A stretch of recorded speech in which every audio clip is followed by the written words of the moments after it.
I moved here to Rio because I wanted to fight MMA. I want to fight professionally, and I come from a kickboxing background, so I wanted to improve my ground game.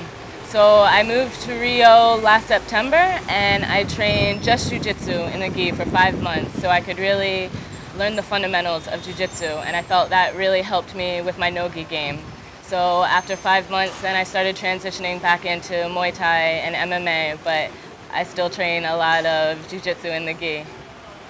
Training with Terere was crazy. I trained at a gym before with a lot of big guys, so you know the game there was a little different. And when I went to Terere's gym, you know, I walk in and there's hip-hop music, there's guys from the community that are just rolling before the class starts, and Terere really helps each one of his students with their games. So whereas my other teachers never expected me to do anything right, you know, I was a white belt, I just started training, I was a girl, they never expected me to be very good. But the first time I rolled at Terere's, he just kind of looked at me and he was like, Nico, why are you standing in front of this person when you're trying to pass their guard? And I was just like, I don't know, you know, so that kind of started my relationship with him, where he really helped me evolve my jiu-jitsu game.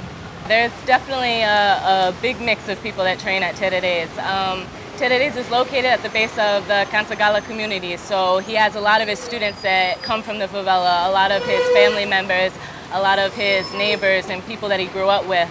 But you know, we also have a lot of people that come from England or abroad that come here to train with him because he's a big name in jiu-jitsu. So we have a lot of people that travel. We have to translate most of our classes in English or make do with the Portuguese that they have, and it's a good mix. So you get to train with a lot of different people, a lot of different styles. To me, living in the favela isn't that bad. I know a lot of people have this preconception that as a gringo living in the favela, it's going to be dangerous. There's a lot of people with guns or problems with the traffickers, but I never really had that kind of problem in the favela. I live there now because Terere kind of brought me there. He found me a place to stay.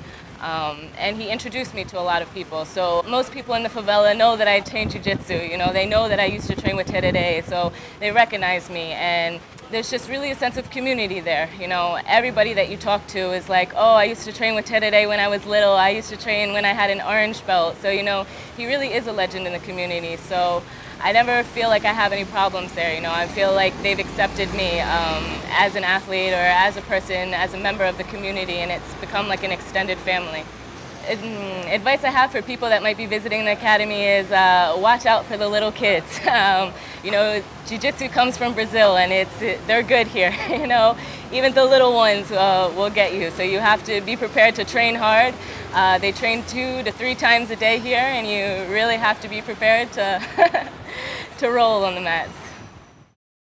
Terere's social project is called Terere's Kids Project, and it's something that we started at the academy to organize the competition team. So it's really a group of the kids that train. They not only train during the kids class, which is the social project hours, but they also train in the morning with the adults, in the evening with the adults.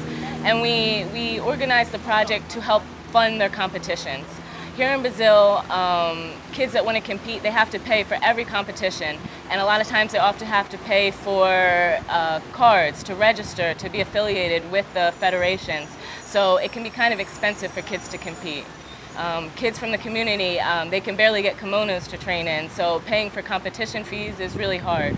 So through the Terere Kids Project, we accept donations from abroad. We use the donations to pay for competition fees, to buy kimonos, to pay for the snack program so that kids have snacks for after they train. Before the social project started picking up and the website started, Terere would sponsor a couple kids. He would pay for 1 or 2 kids to compete. But now that we have the website, we're able to sponsor all of the kids that are interested in competing. This month we've put 20 kids into 3 different competitions, And just when I thought I finished all of the inscriptions or the registrations, there are more competitions. The kids are being more active now. They're trying to compete and working on their resumes and trying to develop themselves professionally as athletes. So it's been really great to see the development of the kids in the social projects as they start receiving more opportunities to compete and more resources. So it's been a great journey with that.